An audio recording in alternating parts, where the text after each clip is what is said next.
में लिए शम्मे यकी आओगे, अब पैगंबर नहीं आएंगे, तुम ही आओगे। जोरदार तालियां। आइए सदर साहब।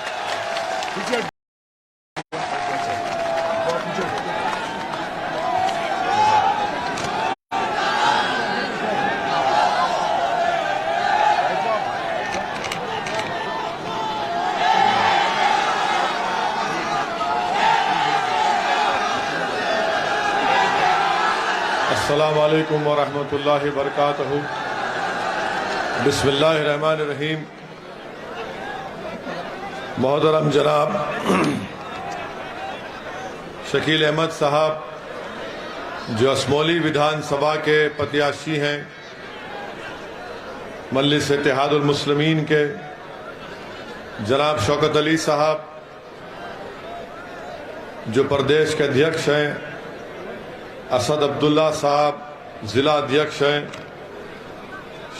शमीम तुर्क साहब, जनाब वाजिद हुसैन एडवोकेट साहब, मेरे भाई इमरान बॉबी साहब, सारिम साहब, मेरे छोटे भाई जनाब शहजाद साहब, चौधरी मुशीर साहब, ज़ेबुल इस्लाम साहब, महताब चौहान साहब, शान आलम साहब, हमारे नौजवान कायद जनाब फरहान जुबैरी साहब और जनाब सैयद असलम साहब, बुजुर्गान मिल्लत, मेरी इज़्ज़तदार माँ और बहनों और मेरे गयूर नौजवान साथियों, ये अल्लाह का बड़ा फजलो करम है कि मैं दूसरी मरतबा असमोली की विधानसभा में आपके दरमियान में आकर मुझे अपनी बात रखने का मौका अल्लाह सुब्हाना व तआला ने इनायत फरमाया है।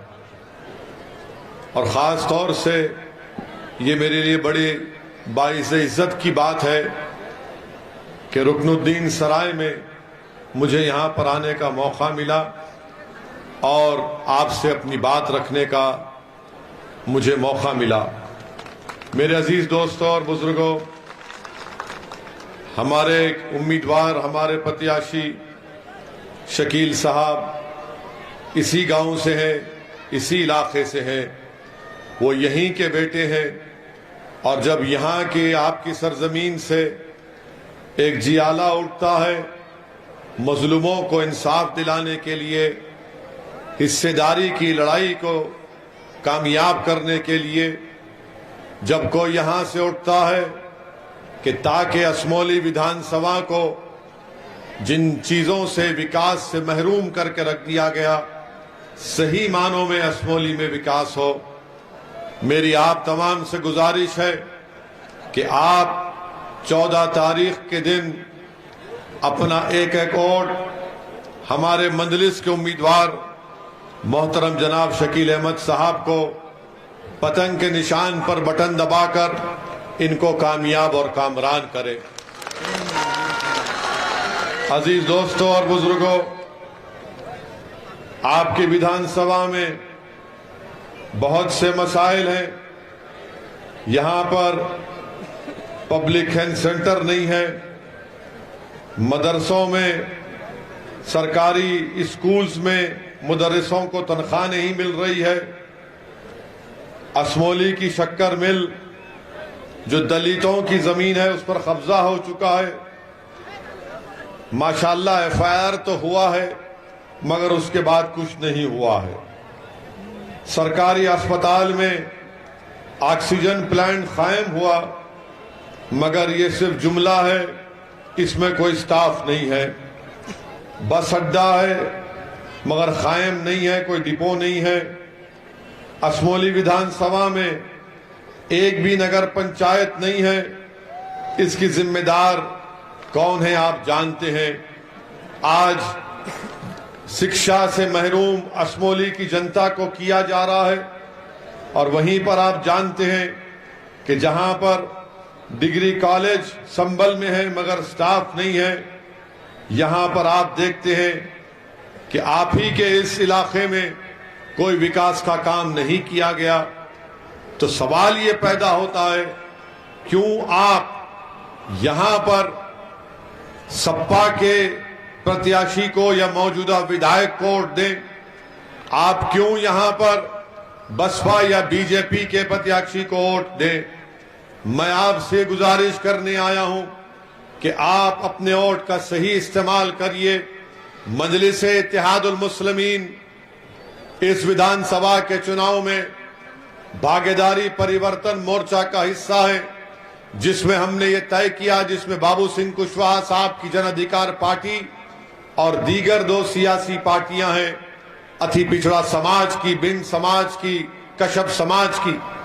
तो हमारी कोशिश और हमने ये फैसला लिया कि अगर उत्तर प्रदेश की जनता अपने दुआओं से, अपने वोटों से, अपने आशीर्वाद से इस भागीदारी परिवर्तन मोर्चा को सत्ता देती है, तो इसके पहले मुख्यमंत्री इंशाअल्लाह ताला बाबू सिंह कुशवाहा साहब होंगे।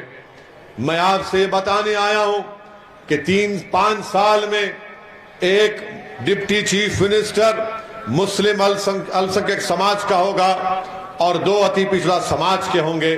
क्योंकि जब हम सामाजिक न्याय की बात करते हैं तो सामाजिक न्याय सिर्फ जबान से बोलने से अच्छा नहीं लगता, बल्कि उसको अमली जामेनामा पहनाने से सही मानों में आपकी नीयत का और आपके फैसलों का इम्तिहान होता है। आप यहां से इंशाअल्लाह ताला मजलिस के उम्मीदवार शकील अहमद साहब को कामयाब करिए। हो सकता है कि वो इंशाअल्लाह ताला उत्तर प्रदेश के डिप्टी चीफ मिनिस्टर बनकर आपकी नुमाइंदगी करेंगे और आपके लिए लड़ेंगे। मेरे अजीज दोस्तों और बुजुर्गों, ये लड़ाई है, जिम्मेदारी की लड़ाई है। अगर आप अपने वोट का इस्तेमाल डर की बुनियाद पर करेंगे तो जाहिर है समाजवादी तो यही चाहती है कि डर की बुनियाद पर आपको डराया जाए। बीजेपी यही चाहती है कि आप डर डर कर घुटन की जिंदगी गुजारें। मेरे अजीज दोस्तों और बुजुर्गों, आप देख रहे हैं कि पिछले 5 साल में उत्तर प्रदेश में बीजेपी की सरकार रही, वो हर महाज पर बीजेपी की सरकार नाकाम साबित हुई है। क्या नौजवानों को रोजगार मिला? क्या नौजवानों को नौकरी मिली? तो आपको जानकर हैरत होगी, बल्कि आप जानते हैं कि किसी नौजवान को रोजगार का इंतजाम नहीं किया। बीजेपी सिर्फ उन मसाइल को उठाती है जिससे 2 समुदायों में गर्मी पैदा हो जाती है, या फिर यहां पर ध्रुवीकरण की राजनीति बीजेपी करती है। 5 साल में प्रधानमंत्री ग्रामीण आवास योजना में घर तो बहुत मंजूर हुए, मगर 10 अल्पसंख्यक समाज के मुसलमानों को घर नहीं दिए गए।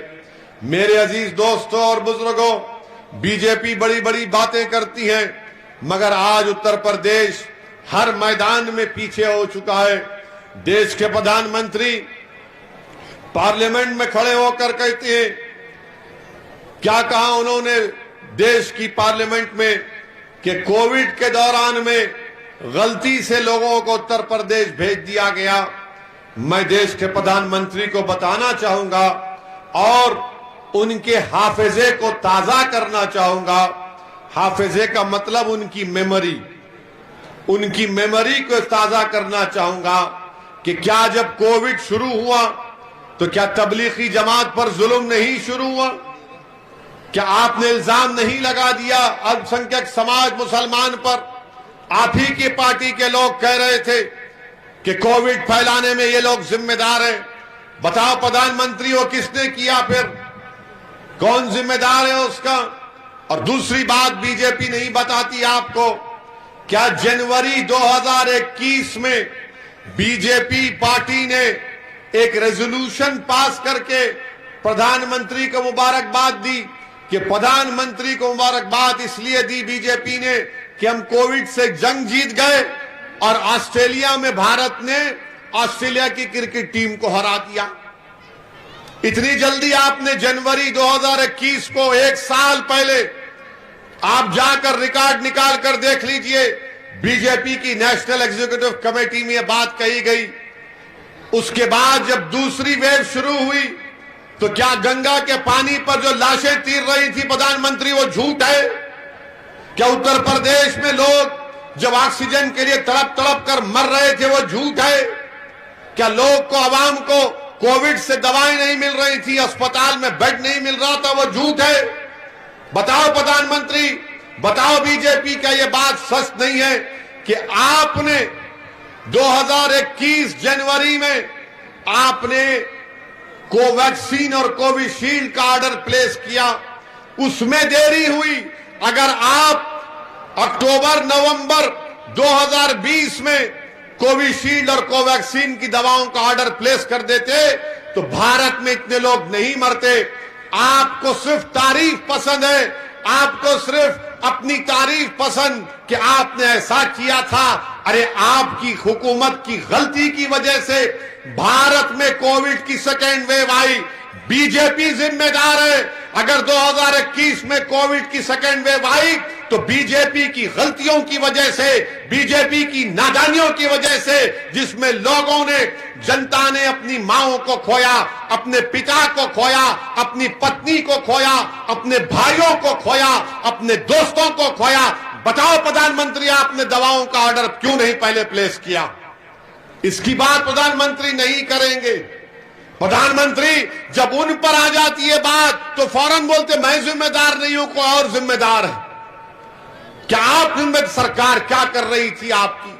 दूसरी बात की अजीज दोस्तों और बुजुर्गों, आज बीजेपी के मुख्यमंत्री कहते हैं कि मैं उत्तर प्रदेश में मई जून में सर्दी पैदा कर दूंगा। मौसम वैज्ञानिक है बाबा आप। मई जून में कोई सर्दी पैदा कर देता है। अब बोलते हैं कि अब मैं सर्दी के मौसम में गर्मी पैदा कर दूंगा। अरे बाबा, आपकी सरकार तो दवा नहीं दे सकी, आपकी सरकार तो मरने वालों को अंतिम संस्कार करने के लिए लकड़ी नहीं दे सकी। आप कौन सी गर्मी और सर्दी की बात कर रहे हैं? आपने उत्तर प्रदेश के युवाओं को रोजगार नहीं दिया, नौकरी नहीं दी, मगर बाबा गर्मी और सर्दी की बात कर रहे हैं। मगर बाबा एक बात सुन लो, एक बात ज़हन नशीन कर लो, ओवैसी जो उत्तर प्रदेश में गर्मी पैदा कर चुका है वो ना तुम्हारी सर्दी कम करेगी ना तुम्हारी गर्मी कम करेगी। अब गर्मी बरकरार रहेगी सुबह क़यामत तक इंशाअल्लाह ताला। बाबा ने कहा था मैंने पूरा क्राइम खत्म कर दिया, जराइम खत्म कर दिया, कोई नहीं होता है, सब डरते हैं, सब क्रिमिनल माफिया भाग गए। बाबा हम पर गोली चलाने वाले कौन थे? आपको नहीं मालूम बाबा कौन थे? आपने कहा कि अमित शाह ने कहा, प्रधानमंत्री ने कहा कि अब माफिया जेल में जाता है। हम पूछना चाहते हैं ये कौन थे? ये किसकी नाजायज औलाद ने हम पर गोली चलाई? ये वन मम्मी टू डैडी की औलाद है, ये गोडसे की औलाद है, ये वही मानसिकता के लोग हैं जिन्होंने गांधी की हत्या की थी। ये वही लोग हैं जो अंबेडकर के संविधान की धज्जियां उड़ाना चाहते हैं। इनको रूल ऑफ लॉ पर भरोसा नहीं है, इनको रूल ऑफ गन पर भरोसा है, इनको बैलेट पर भरोसा नहीं है, इनको गोली पर भरोसा है। वो ये चाहते हैं कि इनकी आवाज को दबा दिया जाए। मैं पूछना चाहता हूं बाबा, ये गोली चलाने वाले कौन थे? और बाबा ने कहा कि ओवैसी को अपनी भाषण को देख कर देना चाहिए।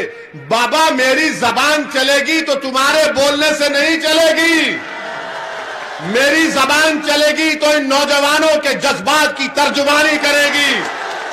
मेरी जबान चलेगी तो असमौली और उत्तर प्रदेश के नौजवानों की तड़प पर चलेगी। मेरे मुंह में मेरी जबान है, तुम्हारी जबान नहीं आएगी इंशाअल्लाह ताला। मेरी जबान गुलामी की बात नहीं करेगी, मेरी जबान हक की आवाज को बुलंद करेगी।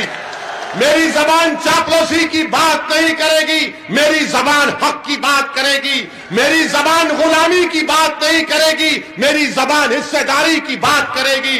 मेरी जबान से डर की बात नहीं निकलेगी, मेरी जबान से उम्मीद की बात निकलेगी। मेरी जबान है जो उनकी जबान की मैं तर्जुमानी करता हूं। मैं कोई संघ की जबान या समाजवादी की जबान में नहीं बात कर सकता, मैं नहीं करूंगा। अगर ये मेरा जुर्म है तो इस पर गोली चलाएंगे तो चलाने वाले चलाओ। कितनी गोली चलाओगे तुम? तुम्हारी गोलियां खत्म हो जाएंगी मगर मेरी जबान खत्म नहीं होगी, क्योंकि अब ओवैसी अकेला नहीं है उत्तर प्रदेश में। मैं अपनी जबान नहीं बल्कि मैंने ऐसे लाखों लोगों को बता दिया है कि अपनी जबान को इस्तेमाल करो। वक्त के फिरौन के सामने खड़े हो जाओ, वक्त के नमरूद के सामने खड़े हो जाओ, वक्त के अबू जहल के सामने खड़े हो जाओ, वक्त के अबू लहब के सामने खड़े हो जाओ और वक्त के यजीदों के सामने अपनी गर्दन कटा देना मगर कभी झुकने नहीं देना अपने आप को। ये हम जब बात करते हैं तो ये लोग, अरे जोर से लगाओ, जोर से लगाओ, जोर से लगाओ, गली गली लगाओ, नगर नगर लगाओ, पूरी असमौली में लगाओ। ये बात हुई। अब भैया को और बाबा को नींद नहीं आएगी।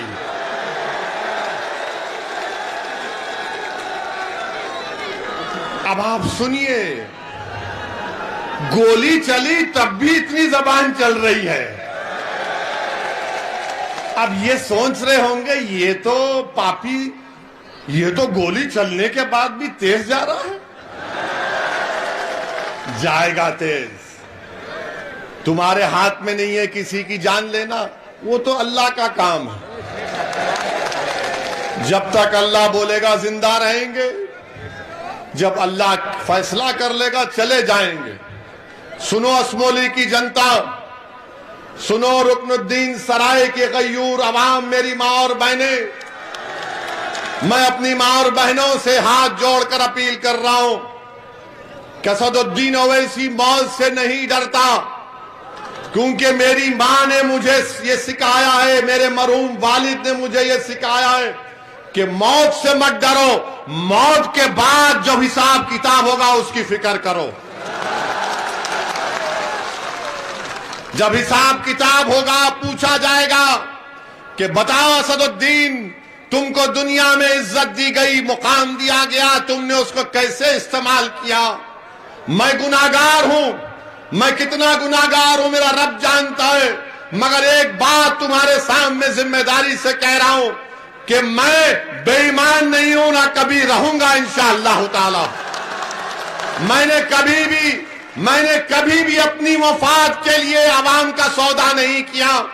मैं अगर राजनीति में हूं तो तिजारत करने के लिए नहीं हूं। मैं अगर राजनीति में हूं तो दौलत कमाने के लिए नहीं हूं। मैं अगर राजनीति में हूं तो गरीब और मजलूम आवाम को उनका मुकाम दिलाने के लिए, उनका हिस्सा दिलाने के लिए हूं। यही हमको सिखाया गया था। और हमको मौत से ज्यादा ये सोचना है कि हम दुनिया में क्या करें, कैसा लेकर करें, क्या किए कि उनके सबका हिसाब किताब होगा। कोई नहीं बचने वाला है, सब जाएंगे। सब बड़े बड़े मुख्यमंत्री पहले जा चुके, सब जाएंगे, हम भी जाएंगे, मगर इंशाअल्लाह ताला जब जाएंगे तो हशर के मैदान में मैं अपनी मां को शर्मिंदा नहीं करूंगा इंशाअल्लाह ताला। मैं अपने बाप को शर्मिंदा नहीं करूंगा इंशाअल्लाह ताला। वो हशर का मैदान होगा तो हसनैन करीमैन रहेंगे, हौज़े कौसर भी होगा इंशाअल्लाह ताला। मेरे अजीज दोस्तों और बुजुर्गों, हम कमली वाले की उम्मत हैं,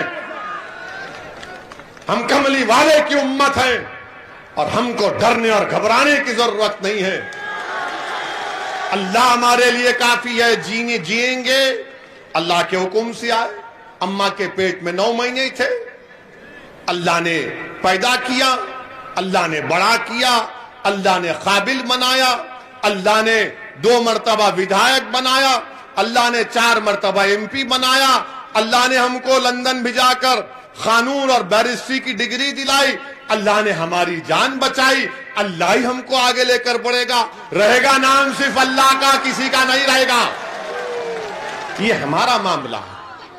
मेरे अजीज दोस्तों और बुजुर्गों, इसीलिए हम आपसे अपील करने आए हैं, खास तौर से आपसे बोल रहे हैं कि आप मुत्तहदा अपने वोट का इस्तेमाल करिए। आप कब तक दरी बिछाएंगे समाजवादी के लिए? कब तक दरी बिछाएंगे आप? क्या मिला आपको? यहां के विधायक ने कौन सा काम किया? कुछ काम किया? कहीं नजर आए? कहीं तुम्हारी तकलीफ में दिखाई दिए? कहीं पर कुछ नहीं। मेरे अजीज दोस्तों और बुजुर्गों, इसीलिए एक नई तब्दीली आपको पैदा करना है। समाजवादी पार्टी बोलेगी ओवैसी भड़काऊ भाषण देता है।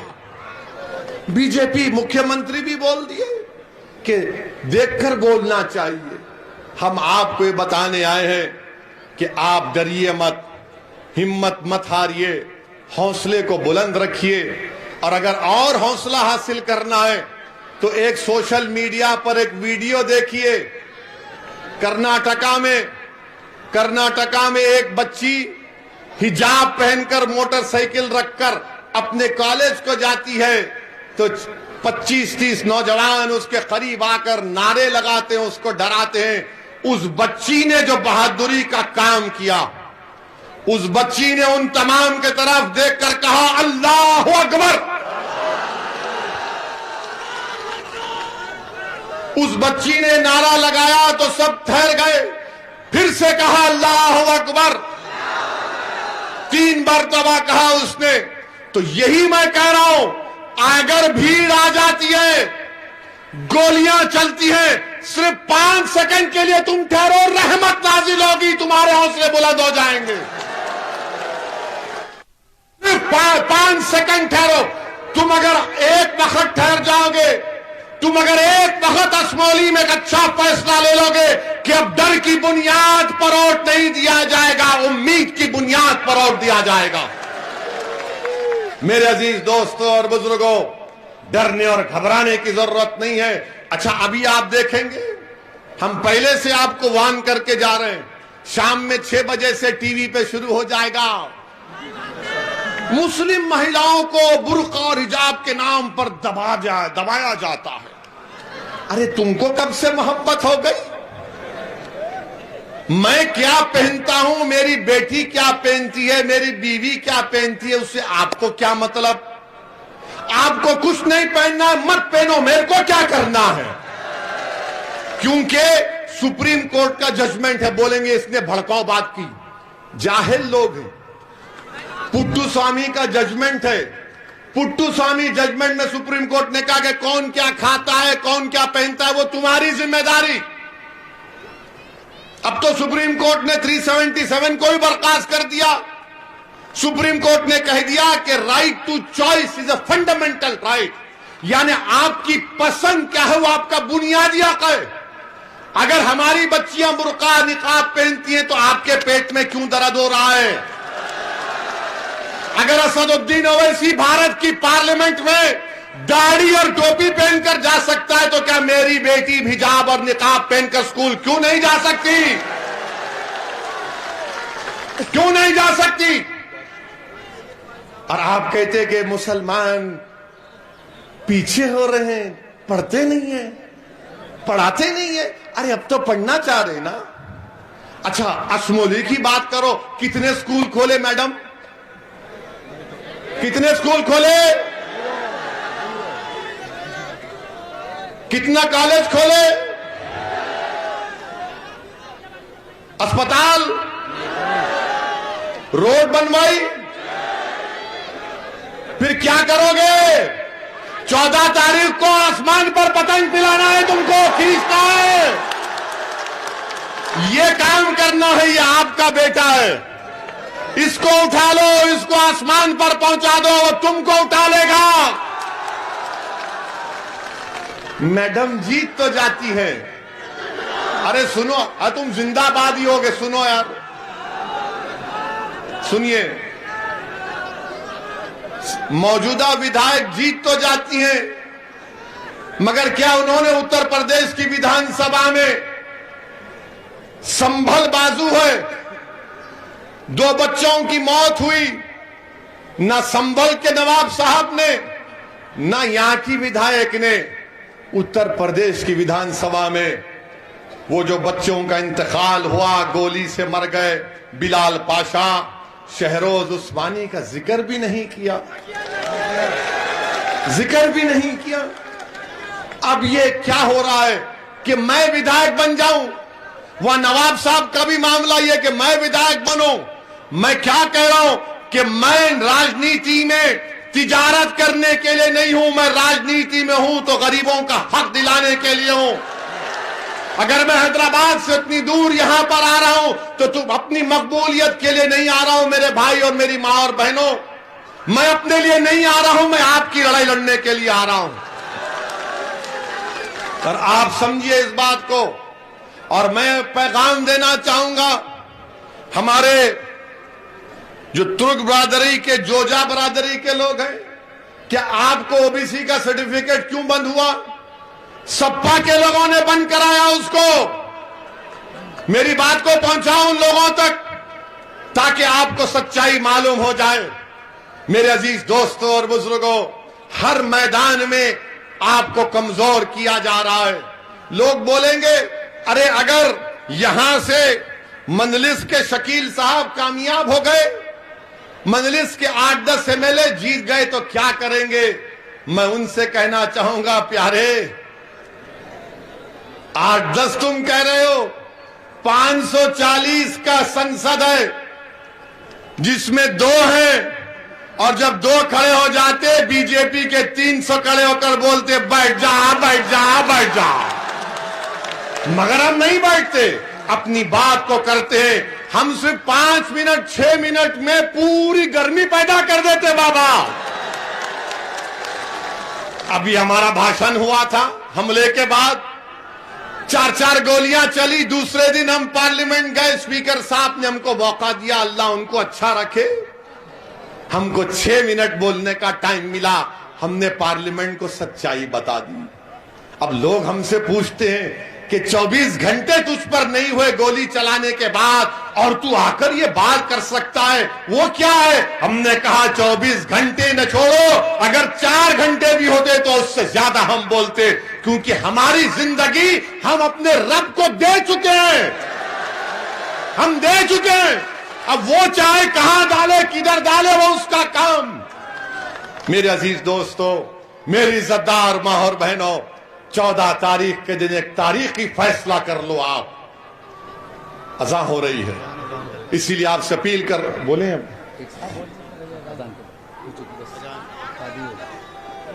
ठीक है, बोलेंगे ही बोलेंगे।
का परमिशन करते हैं।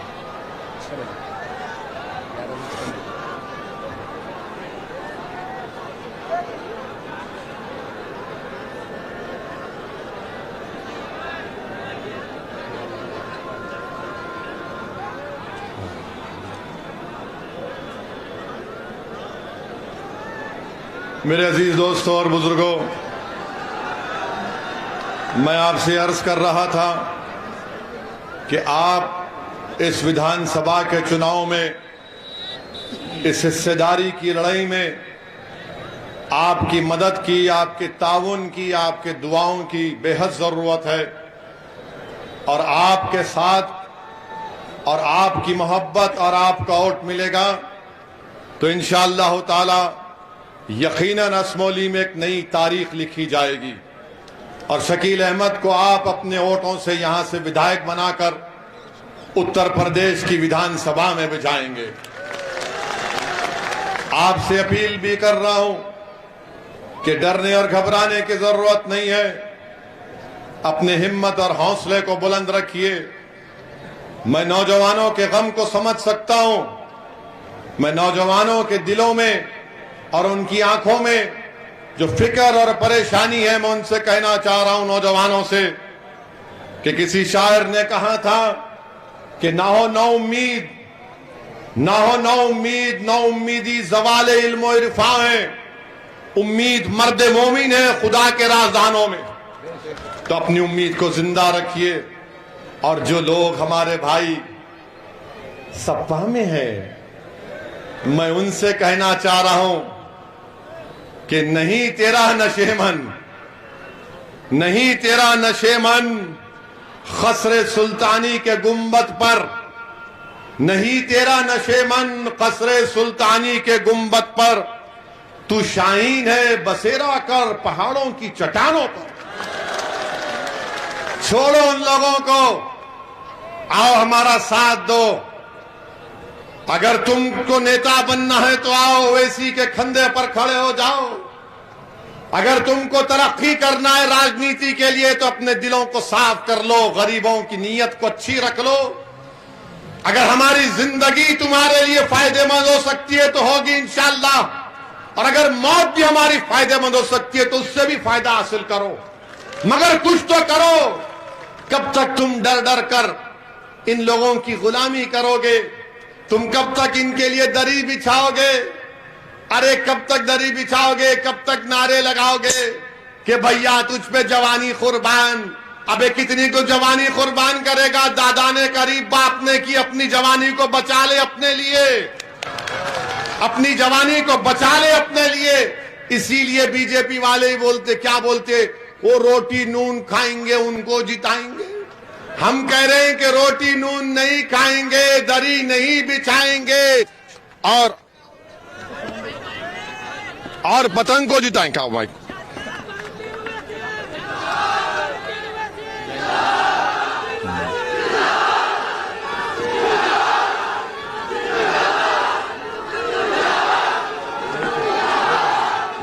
आ रहा है?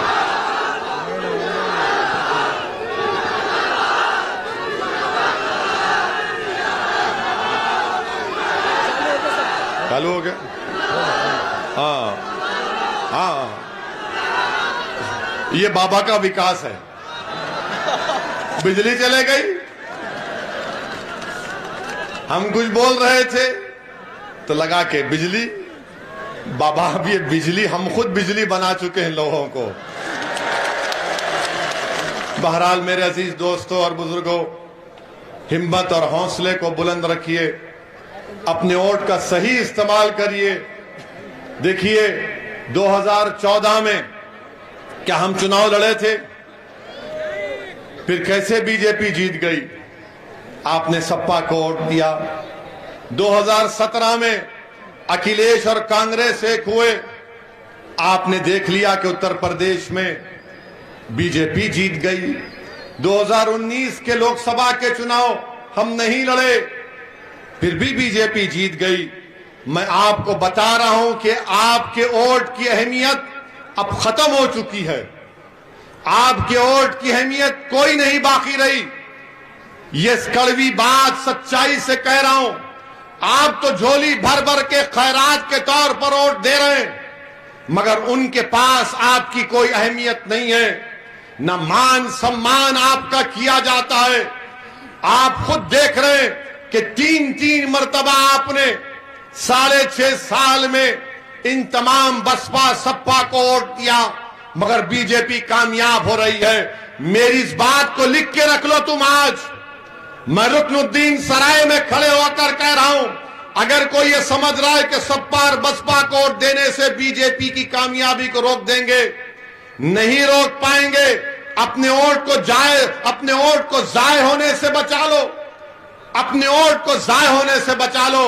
अगर आज आप अपने वोट को मजलिस के हक में इस्तेमाल करेंगे तो आपकी अहमियत बढ़ेगी, आपकी कीमत बढ़ेगी, आपका मान सम्मान बढ़ेगा, आपकी आवाज उत्तर प्रदेश के विधानसभा में जाएगी।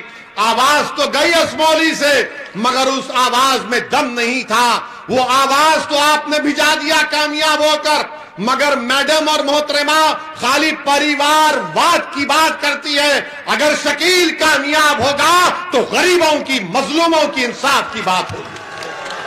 तो इसीलिए आपसे अपील कर रहे हैं कि 14 तारीख के दिन आप सुबह सुबह अपने घर से निकलकर पतंग के निशान पर पूरे एतमाद के साथ बटन दबाइए और अपनी जमात को, अपनी आवाज को हिस्सेदारी की लड़ाई में आप अपना सहयोग दीजिए, अपनी लड़ाई में कामयाबी हासिल करिए।